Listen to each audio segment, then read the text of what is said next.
नमस्कार दोस्तों, मैं जितेंद्र द्विवेदी आप सभी का स्टडी विद जितेंद्र चैनल पर स्वागत है। आज हम पहलव वंश और कुषाण वंश को देखेंगे। पहलव वंश में कुछ है नहीं, क्योंकि मध्य प्रदेश में हमें कोई भी साक्ष्य नहीं मिले, इसलिए हम मध्य प्रदेश की स्थिति में मध्य प्रदेश के इतिहास में हम पहलव वंश को नहीं पढ़ते। कौन है ये लोग? तो आपको याद हो, मौर्य वंश के पतन के पश्चात, या ऐसा कहें मौर्योत्तर काल, तो जो पतन हुआ तो दो उत्तराधिकारी हमें देखने को मिलते हैं। एक तो देसी उत्तराधिकारी, एक विदेशी उत्तराधिकारी। देसी उत्तराधिकारी में हमने शुंग वंश देखा, कर्ण वंश देखा, सातवाहन देखा। विदेशी उत्तराधिकारी में जो बाहर से आए, भारत के बाहर के, जिसमें हिंदवन देखा हमने, कल शक देखे थे। आज हम पहलव को देखेंगे, केवल लिंक के लिए देखेंगे कि पहलव जो आए हैं वो पारसिया या ईरान से आए हैं। उनकी राजधानी तक्षशिला थी और भारत के उत्तर पश्चिम तक ही रहे हैं, और बौद्ध धर्म फाइनली लोगों ने स्वीकार लिया था और कुषाणों ने इनका पतन कर दिया था। तो मध्य प्रदेश में हमें कोई भी एविडेंस पहलवों के नहीं मिले।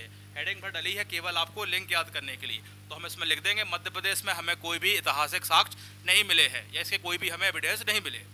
हमें मेन पढ़ना है कुषाणों को, क्योंकि उसके समय काफ़ी साक्ष्य मिले हैं, है ना। कुषाण कौन है, कहाँ से आए, ये सारी चीज़ें डिस्कस करेंगे। कनिष्क कौन है, जिसने एक काफ़ी बड़ा साम्राज्य स्थापित किया है। ऐसा कह सकते हैं अपन कि अफगानिस्तान, यहाँ तक कि कश्मीर, सिंध, पाटलिपुत्र और दक्षिण के कुछ हिस्से और कुछ चाइना के भी कुछ क्षेत्रों पर इसका आधिपत्य था। यानी कनिष्क का काफ़ी बड़ा साम्राज्य विस्तार किया है कुषाणों ने, ठीक है ना। तो उसको देखेंगे, उसके संस्थापक कौन है, कहाँ कहाँ राजधानी बनी, कैसे जो कुषाण थे भारत में एंट्री लेते हैं। शुरुआत में वो हिंदू कुश पर्वत से प्रवेश करते हैं, हम उसके बारे में बताएंगे आपको, पूरा मानचित्र से ही स्पष्ट करेंगे कैसे आए, ठीक है ना। कौन है कुषाण, कैसे भारत में एंट्री हुई, कौन राजधानी है, कौन से प्रमुख शासक है, उनके बारे में क्या क्या हमें देखना है, सारी चीज़ें देखेंगे, ठीक है। अब हम क्लास को स्टार्ट करते हैं, बीच बीच में आपको एक्सप्लेन करते रहेंगे। पहले हम पहलव वंश को बता दें, इसमें हमें क्या क्या आपको यहाँ देखना है। तो पहलव वंश आपने हेडिंग डली है, इसको हम पार्थियन भी बोलते हैं, परंतु हम इसको एमपी में नहीं पढ़ेंगे, समझ गए ना आप। तो वो भी चीज़ हम यहाँ लिख ले रहे हैं, क्योंकि मध्य प्रदेश में कोई साक्ष्य नहीं है इसके। मध्य प्रदेश में कोई साक्ष्य, मध्य प्रदेश में कोई साक्ष्य नहीं है या नहीं मिले। अतः इसको हम मध्य प्रदेश के इतिहास में नहीं पढ़ेंगे। मध्य प्रदेश के इतिहास में नहीं पढ़ेंगे। जैसे हमने सिंधु सभ्यता नहीं पढ़ा था, नहीं पढ़ेंगे। हमने ऋग्वैदिक काल को नहीं देखा सिंधु सभ्यता की, क्योंकि हमें उत्तर पश्चिम में था, हमें उसके कोई एविडेंस नहीं मिले। तो हमने मोटे तौर पर देखा जाए तो हमने सिंधु सभ्यता को नहीं देखा, हमने ऋग्वैदिक काल को नहीं देखा। जबकि उत्तर वैदिक काल के हमें साक्ष्य मिले तो हमने उसको देखा। यहाँ नहीं, हम एमपी में वही हिस्ट्री देखते हैं जिसमें हमें क्या मिले, साक्ष्य मिले। तो हमें पहलवों के कोई साक्ष्य नहीं मिले, ठीक है। फिर भी आप क्योंकि इतना पढ़ रहे हैं तो आपको एक हल्का सा आइडिया हो कि पहलव वंश कहाँ से आए, कौन है, थोड़ा सा जान लीजिए आप 2-3 लाइन में, ताकि आप बिल्कुल वो ना रहे। बाकी एमपी के संदर्भ में इसको हम नहीं देखेंगे, ना आएगा आपका। तो ये लोग हैं कहाँ के, कौन है, ये केवल आपकी जानकारी के लिए बता रहा हूं मैं, कौन है या मूल निवासी कहाँ से है। जैसे आपने देखा कि हिंदवन, शक, सारे लोग कहाँ से हैं, तो हमने सब कुछ ये बताइए आपको। तो ये लोग कहाँ से हैं, तो ये पर्सिया से हैं, यानी ये भारत की तरफ एंट्री की है, कर रहे हैं, तो पर्सिया के हैं, यानी ईरान से भारत की तरफ आए थे, ठीक है। यानी ईरान से भारत पर हमला हुआ था, ठीक है। इसके बाद इनकी राजधानी इन्होंने कौन सी बनाई, तो इनकी राजधानी जो देखी जाए तो तक्षशिला थी। ये भी आप देख रहे हैं भारत के उत्तर पश्चिम में ही राजधानी है, तक्षशिला इनकी होगी राजधानी, ठीक है।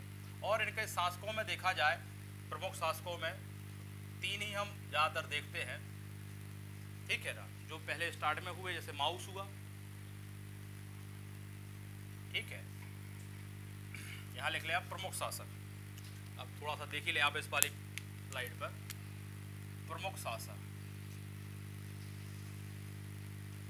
बाकी एमपी के संदर्भ में हम इसको देखते नहीं हैं, ठीक है। तो माउस हुए, माउस के बाद आप देखेंगे अगले शासक मिथ्रेडेटस।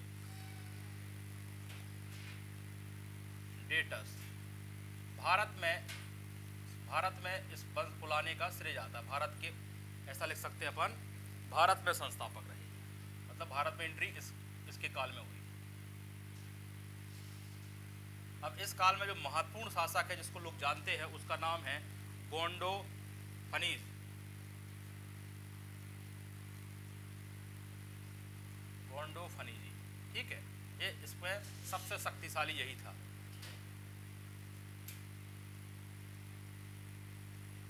ठीक है, अब दो फैक्ट और लिखें इसको और खत्म करते हैं।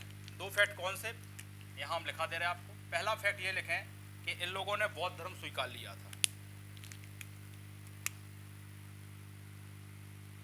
बौद्ध धर्म स्वीकार लिया था, ठीक है, एक फैक्ट। दूसरा, ये खत्म कैसे हुए, इनको हटाया किसने, तो कुषाणों ने इनका पतन किया है, ठीक है ना। तो क्या लिखेंगे आप, अंत में कुषाणों द्वारा, अंत में कुषाणों द्वारा पतन हुआ, ठीक है। अब हम ये आपको थोड़ा सा जानकारी दे दी हमने एक पे, बाकी एमपी के हिस्ट्री में हम इसको नहीं देखते। अब हम देखेंगे कुषाण वंश जो आज का टॉपिक है और इम्पोर्टेंट है एमपी के दृष्टिकोण से। तो आप इसको स्क्रीनशॉट लें और नेक्स्ट हेडिंग डालें कुषाण वंश।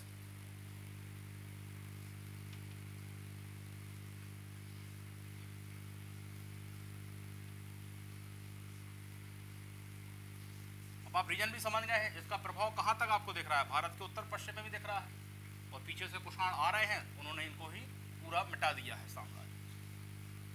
बाकी आपको मोटा मोटा ध्यान रखना है कि पल्लव वंश जो है वो कहाँ से भारत पे हमला करते हैं, तो वो ईरान पारसिया के क्षेत्र से आते हैं।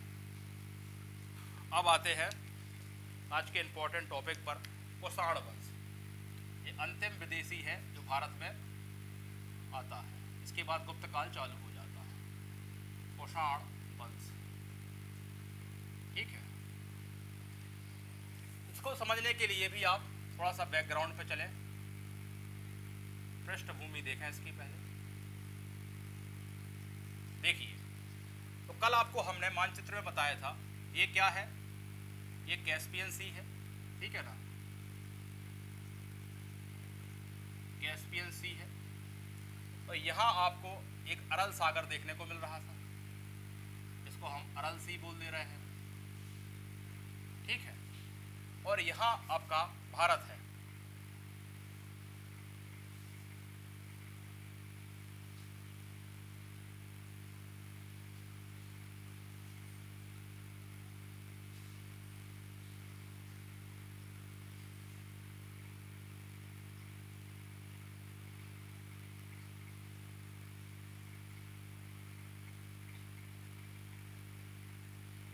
ठीक है, ये आपको भारत का दिख गया। अब यहां से कल हमने बताया था एक आपकी दो रिवर बहती है, इसका नाम था सायर दरिया, और एक यहां देखने को मिल रही थी आपको आमू दरिया। हम एक मोटा मोटा बता रहे हैं, कल के आप वीडियो में देखें, डायग्राम पूरे स्पष्ट बने हुए हैं, ठीक है।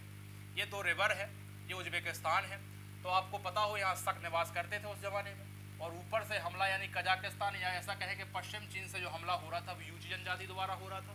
यूची जनजातियों ने शकों को भारत की तरफ मजबूर किया, और शक 5 शाखाओं में आए, जिनमें एक शाखा अफगानिस्तान रुक जाती है और 4 शाखाएं भारत में प्रवेश करती है। तो अब यहाँ कौन आ गया है, यूची है फिलहाल में, ठीक है। अब यूची जाति पर थोड़ा हम ऊपर लिख दे रहे हैं कुषाण वंश।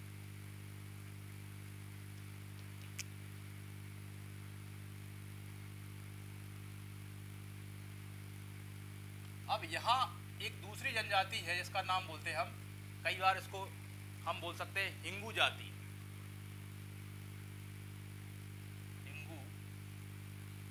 हिंगू जाति है ये आपकी,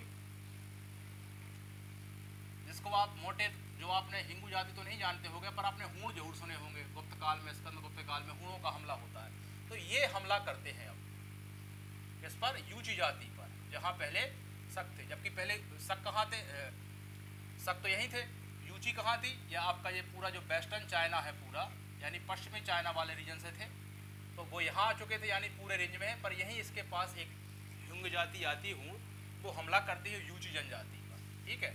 अब यहाँ कल आपने देखा ये हिंदू को कुश पर्वत बना रहा है जहां अफगानिस्तान में है, हिंदू कुश पर्वत है। ये रीजन, अब हम कुछ रीजन्स बता रहे हैं आपको। जैसे कल हमने बताया था अफगानिस्तान, किर्गिस्तान और कुछ हिस्सा पाकिस्तान का, कुछ उज्बेकिस्तान का हिस्सा हम यदि मोटा मोटा देखें, ये वाला जो हिस्सा देखें तो ये लगभग एक बैक्टीरिया बोलते थे हम उस पहले, ठीक है। इसके बाद ये जो क्षेत्र है आपका नीचे वाला जो देखते हैं, इसको हम क्या बोलते थे, इसको हम पर्सिया बोलते थे, यानी ईरान वाले रीजन, ठीक है। तो आप मोटा मोटा ऐसा बना लें ताकि आपको आइडिया हो। ऊपर बैक्टीरिया है, नीचे आपका पर्सिया वाला रीजन है,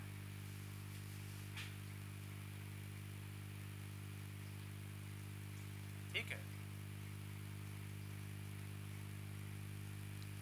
तो यहां से जो यूची जाति ही क्या है, इसी को हम क्या बोलेंगे, इसी को हम कुषाण बोलते हैं, कुषाण वंश। तो आप देखें यहाँ से हमला होता है तो ये हिंगू जाति का जो हिंगू जाति यूची जाति के सरदार पर को क्या कर देते, मार देते हैं। तो यूची जाति दो शाखाओं में विभक्त हो जाती है, एक होती है कनिष्ठ यूची में, एक होती है ज्येष्ठ यूची में। कनिष्ठ यूची की जो शाखा होती है वो तिब्बत की ओर ऐसी होती हुई चाइना की तरफ चली जाती है, हिंदू पर्वत के ऊपर से। और जो आपकी ज्येष्ठ सूची होती है वो पश्चिम से होती हुई बैक्टीरिया, पार्सिया और हिंदू कुश पर्वत के भारत की तरफ मूव कर जाती है। यानी ज्येष्ठ सूची जो शाखा है वो भारत की तरफ मूव करती है, और कनिष्ठ सूची जो शाखा है वो आपकी तिब्बत से चाइना की तरफ बढ़ जाती है या तिब्बत की ओर चली जाती है। दो शाखाएं हो गई आपकी। तो एक शाखा जो आएंगे तो सारे सब इसी साइड से, तो ऐसा माने कि एक शाखा इस तरीके से होती हुई तिब्बत की तरफ चली गई, और एक शाखा जो आई भारत हिंदू कुश पर्वत के इस तरीके से होकर गई, ठीक है, इस तरीके से। इसको हम कनिष्ठ यूची बोल सकते हैं और इसको हम ज्येष्ठ यूची बोल सकते हैं, ठीक है ना।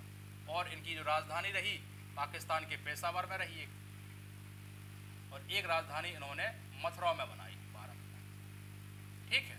तो इस तरीके से आपने देखा कि यूची जनजाति भारत में किस तरीके से प्रवेश करती है। तो दो शाखाओं में हिंगू जाति है, यूची जाति के सरदार को मार देते हैं। ये जाति दो भागों में विभक्त होती है, एक होती है कनिष्ठ यूची, एक होती है ज्येष्ठ यूची। कनिष्ठ यूची आपकी तिब्बत की ओर मूव कर जाती है, वो यहाँ आती नहीं है, वो तो आपकी यहाँ से तिब्बत की तरफ मूव कर जाती है। और एक जो शाखा है वो आती है और फिर वो हिंदू कुश पर्वत के होते हुई कहाँ जाती है, मथुरा में पहुँच जाती है, यानी भारत की तरफ एंट्री कर रही है, ठीक है। आपने मैप से समझा। अब हम जो चीज़ें बताई है बोर्ड पर उसको हम आपको शब्दों में लिखा देंगे, ठीक है। आप यहाँ समझा आपने, जैसे यूची ने शकों को भगाया था और यूची को कौन भगा रहा है, हूण भगा रहे हैं, ठीक है ना। शक 5 शाखाओं में आए थे, हूण 2 शाखाओं में आए। एक शाखा को हमने कनिष्ठ सूची बोला, एक शाखा को हमने ज्येष्ठ सूची बोला। अब इसी को हम शब्दों में लिखेंगे, तो लिखेंगे कुषाण है ये, तो यहां लिखेंगे कौन है ये, ठीक है। तो कौन है में लिखेंगे मध्य एशिया के पश्चिमी चीन की जाति है, ऐसा लिखेंगे आप।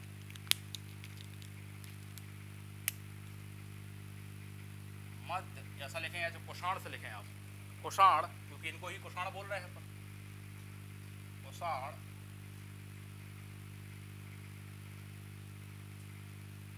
मध्य एशिया, यानी जो मध्य एशिया वाला क्षेत्र है, मध्य एशिया के पश्चिमी चीन,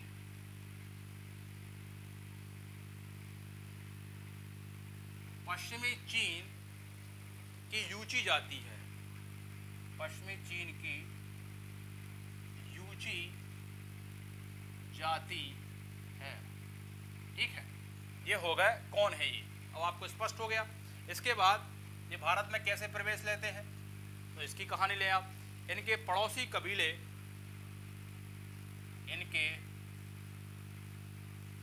पड़ोसी कबीले नाम क्या है, हमने हिंगू भी लिख सकते हैं इनको, है ना, हिंगू सू भी बोलते हैं, जिसको हम ब्रैकेट में हूण, ने यूची जाति के सरदार को मार दिया था, मतलब इनके कबीले को सरदार को मार दिया था। जिससे क्या हुई, जिससे यह जाति या जिससे यूची जाति दो भागों में विभक्त हो गई।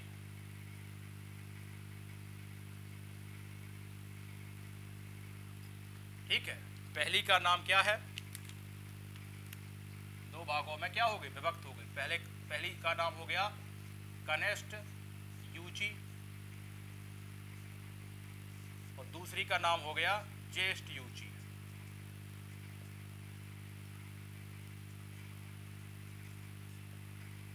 ठीक है, अब कनिष्ठ यूची में लिखेंगे जो तिब्बत की ओर चले गए, जो तिब्बत की ओर चले गए। एक तो तिब्बत की ओर चले गए, दूसरा ज्येष्ठ सूची की बात की जाए तो उसमें लिखेंगे आप जो, अब हम बात कर रहे हैं इसकी, जो पश्चिम की ओर वैक्टिया,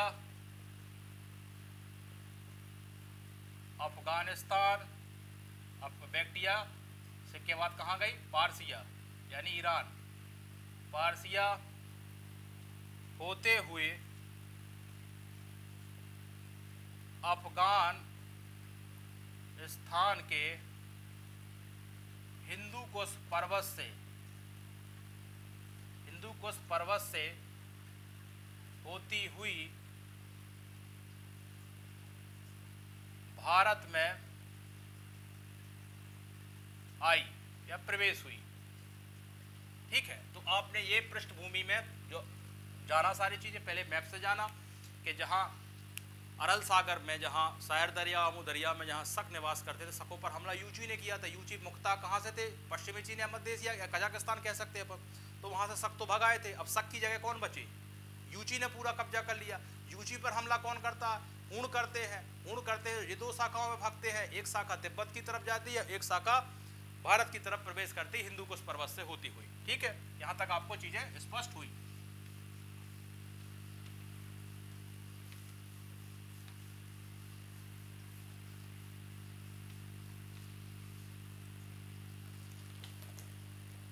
अब इनकी दो राजधानियां थी, किनकी, यूचियों की, तो लिखे राजधानियां।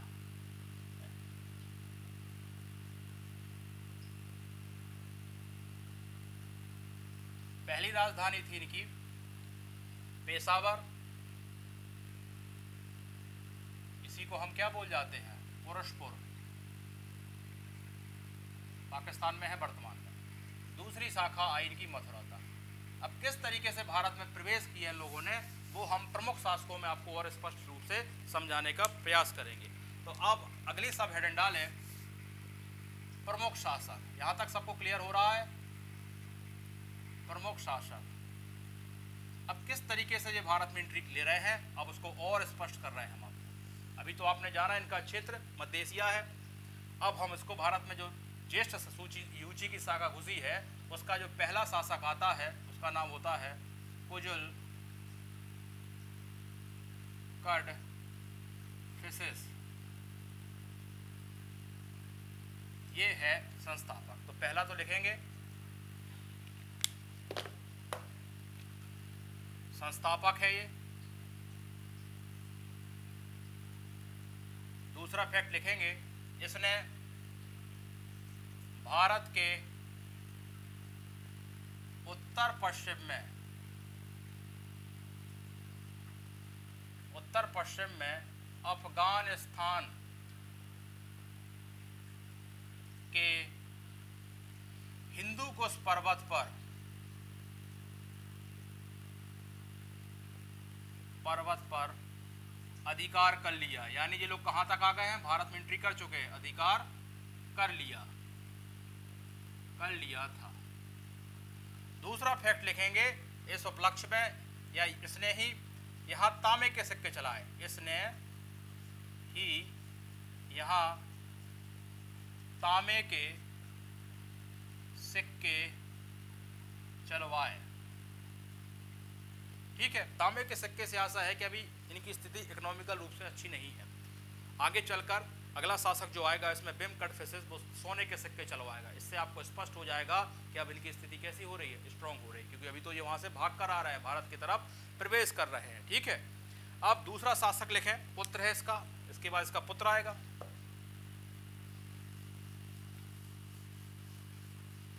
अभी आप लोग सोच रहे होंगे सर एमपी की तो बात कहीं आई नहीं, आप पूरा इतिहास पढ़ाए जा रहे हो कुषाण वंश का, एमपी आने वाला है, अभी तो भारत की तरफ घुसे हैं ये लोग। ठीक है ना, अभी कहाँ तक आ गए हैं, अभी हिंदू कुश पर्वत पेशावर तक ही अभी पहुंच रहे हैं। अभी कुल मिला के हिंदू कुश पर्वत पे ही कब्जा हुआ है, अब आगे बढ़ने वाले हैं ये लोग। तो दूसरा शासक लिखते हैं हम इनका प्रमुख, एक हो चुका है, दूसरा लिखवा बिम कटफिसेस। कौन है, पुत्र है उनका, लिख लेना ब्रैकेट में। इस पे इसके बारे में लिखेंगे हम फैक्ट कि ये वास्तविक संस्थापक है।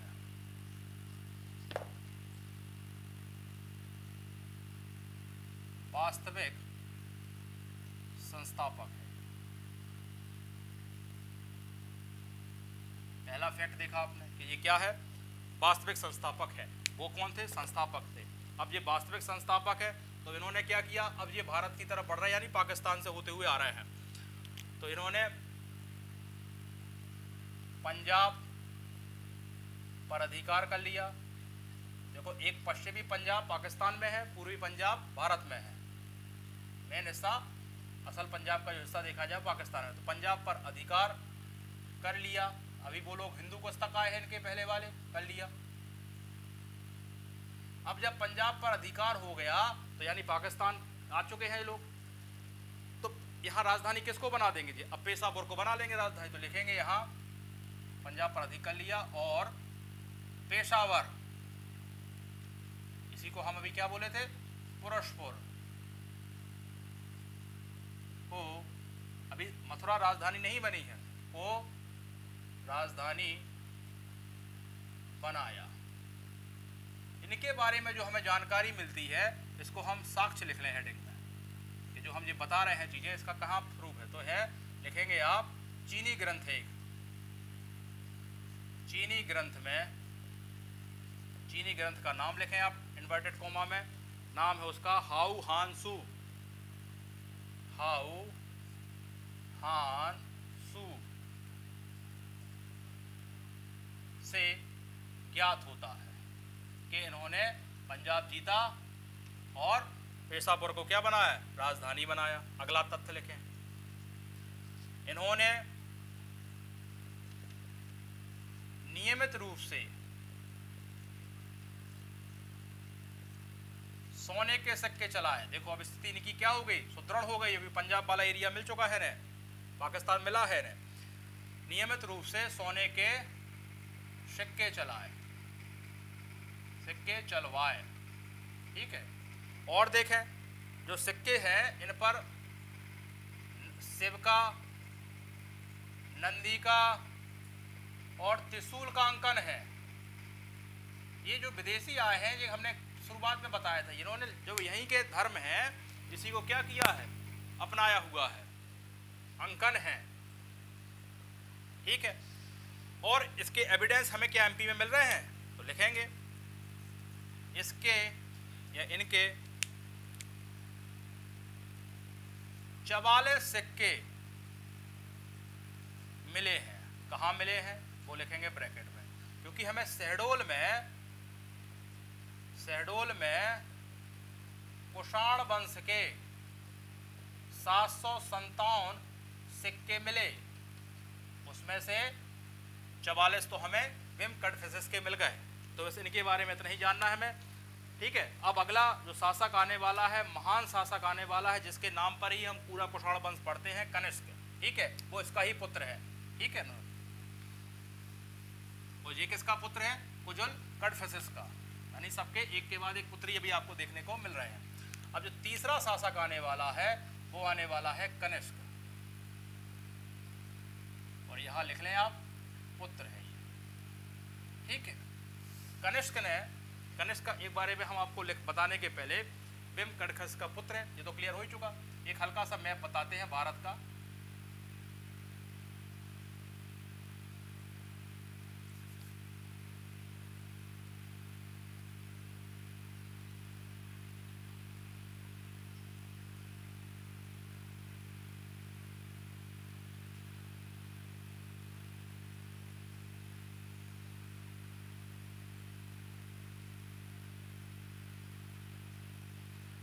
इसका क्षेत्र देखा जाए तो ये हुआ आपका पाकिस्तान वाला एरिया और ये हुआ आपका अफगानिस्तान वाला। तो ये होगा अफगान, ये पाकिस्तान वाला एरिया हो गया, है ना। ये पूरा रीजन यहाँ तक कि आपका एमपी है, देख लो आप।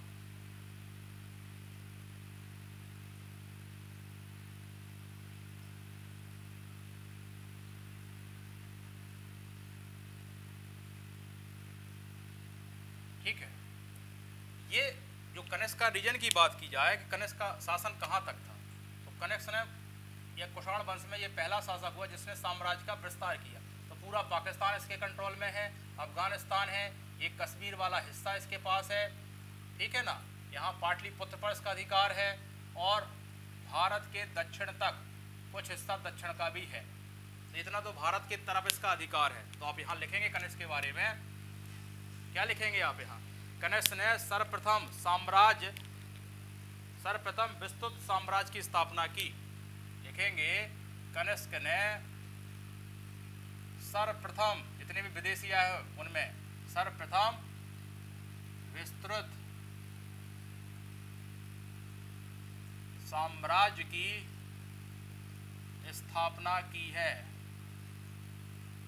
थी। पहला तथ्य देखा आपने। दूसरा फैक्ट देखें, भारत में कौन कौन से एरिया इसने कवर किए थे। तो लिखेंगे भारत या अफगानिस्तान,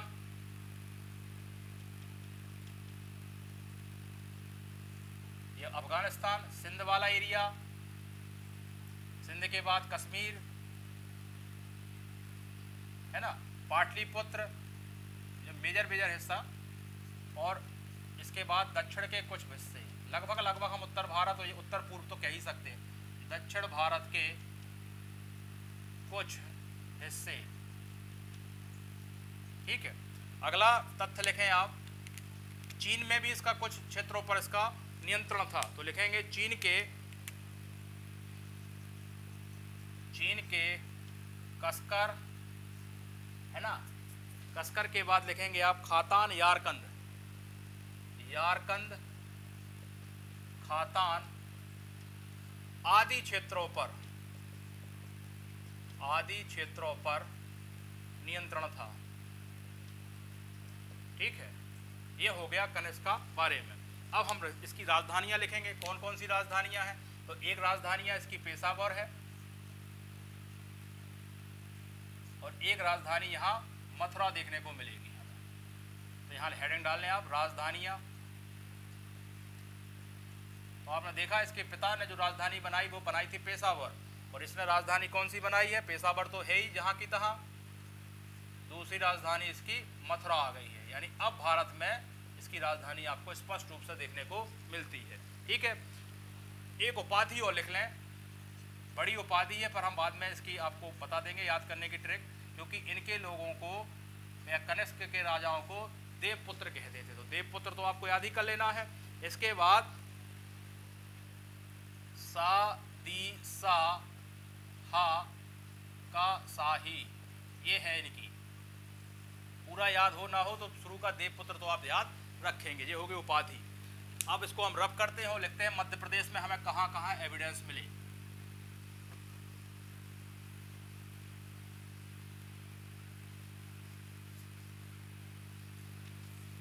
सारी चीज़ें आप एक बार नोट्स बना लें और पढ़ लें तो आपको हिस्ट्री पढ़ने में एक अलग ही रुचि पैदा हो जाएगी। अब लिखेंगे मध्य प्रदेश में साक्ष्य, क्योंकि हम फाइनली तो एमपी की हिस्ट्री देख रहे हैं, तो क्या इसका देखो धीरे धीरे एमपी में आए हैं। अब डायरेक्ट हम आपको कनिष्क पढ़ा दें यहाँ से, तो डायरेक्ट सीधा कनिष्क लिख दें, कुषाण वंश से कनिष्क, 2-3 चीज़ें बता दें तो पढ़ तो लोगे, रट लोगे, पर आपकी एक इतिहास में समझ नहीं होगी। चलो प्रीलिम्स के दृष्टिकोण से देख भी लेंगे, 1-2 क्वेश्चन आ रहे हैं, पूरा पेपर रखा हुआ है आपका, मेंस में 75 नंबर का दबाव है, समझ रहे कि नहीं समझ रहे। चलिए, शहडोल से प्राप्त कनिष्क के, शहडोल से प्राप्त कनिष्क के 324 सिक्के प्राप्त हुए हैं। आपको याद है शहडोल में 757 मिले थे, जिसमें 324 हमें किसके देखने को मिल रहे हैं, कनिष्क के। एक और आप यहाँ लिखेंगे कि सांची में, अब सांची से अभिलेख प्राप्त हुआ, तो एक साक्ष्य मिल गया, दूसरा साक्ष्य लिखें सांची से अभिलेख प्राप्त हुए। ठीक है, ये हो गए 2 आपको एविडेंस एमपी से इनके मिल चुके हैं। अब हम एक विशेष लिखाते हैं कनिष्क के बारे में,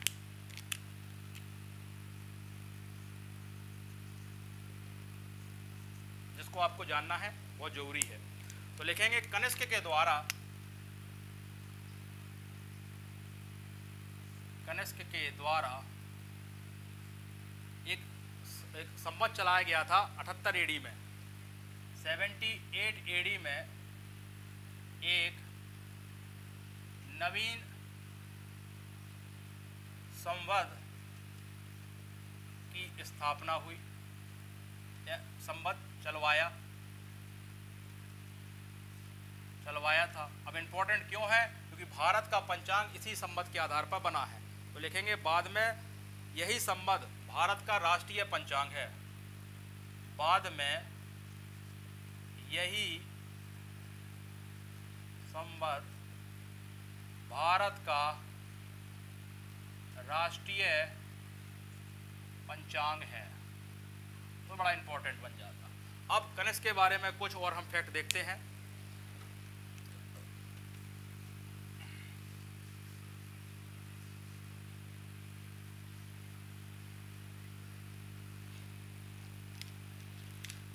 लिखेंगे कनिष्क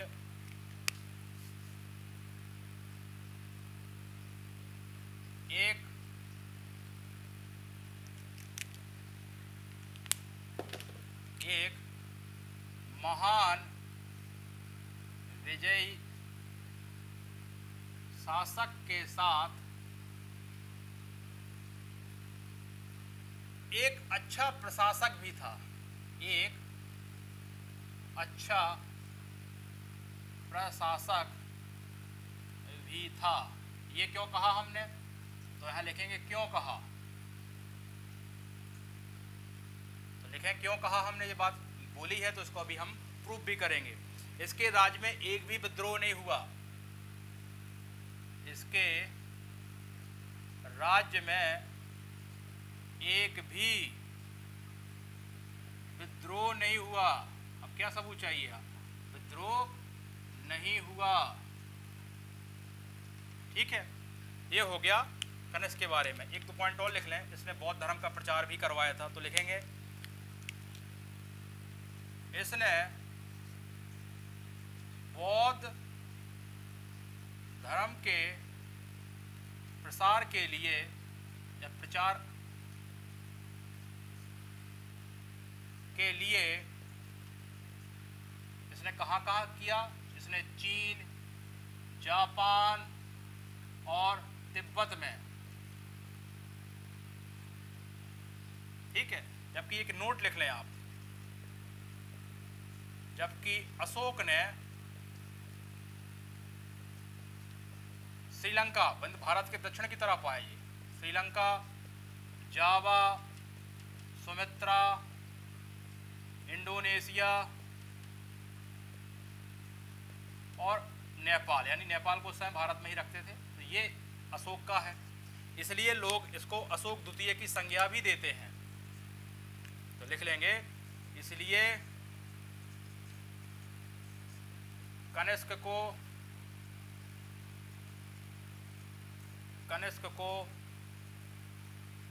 अशोक द्वितीय की संज्ञा भी देते हैं।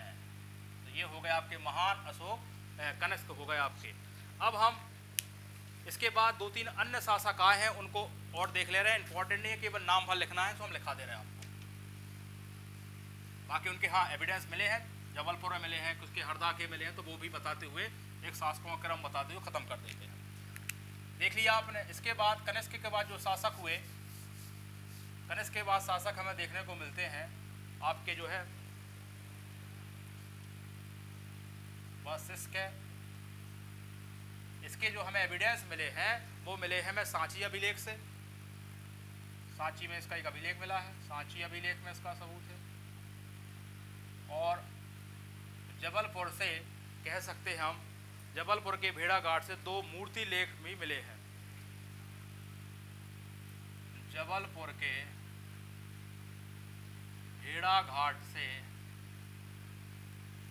2 मूर्ति लेख मिले हैं, ठीक है, यानी एमपी में इसका है।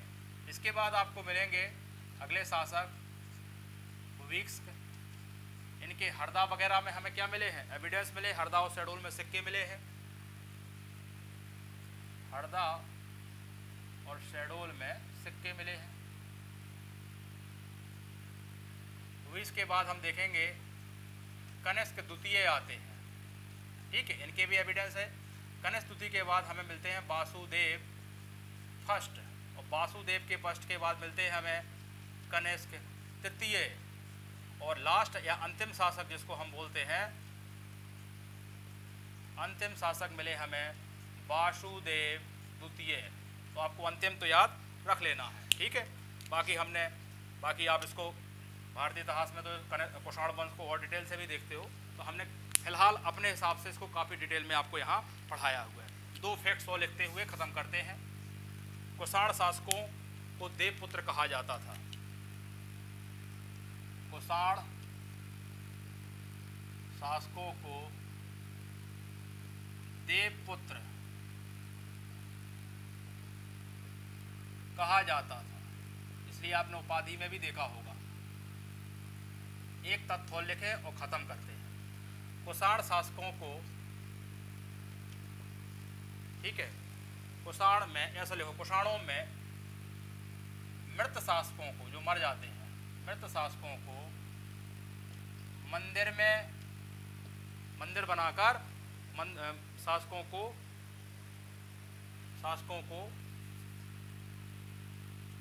की मूर्तियां मंदिरों में स्थापित करते हैं। तो ये 2 नई चीजें थी, तो आपको ध्यान रखना है।